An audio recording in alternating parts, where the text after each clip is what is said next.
আছে এই 12 তারিখের মার্কা আছে, এই বিজয়ের মার্কা আছে, এই আন্দোলন সংগ্রামের মার্কা আছে। ও কোন সে মার্কা? ও ভাই, মার্কাটা কি? মা বোনদের বলে যায় ধানের শীষে ভোট। ধানের শীষে ভোট চাইতে আসছে। কেন ধানের শীষে ভোট দেবেন? ধানের শীষে ভোট দেবেন। গত 15টি বছর আপনারা ভোট দিতে পারেননি। এই ভোটের জন্য দেশনেত্রী বেগম খালেদা জিয়া জীবন দিচ্ছে। এই ভোটের জন্য আমাদের নেতা তারেক রহমান আজকে এই 17টি বছর লন্ডনে চিকিৎসা নিয়ে বাংলাদেশে আসছে। এই যে ভোট, এই জন্য আমরা চাই যারা ধানের শীষে ভোট দেবেন।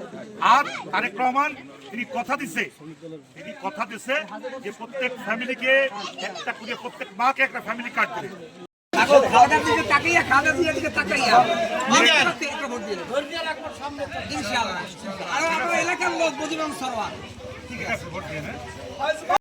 জোরে আরো জোরে খালেদা জিয়া জীবন।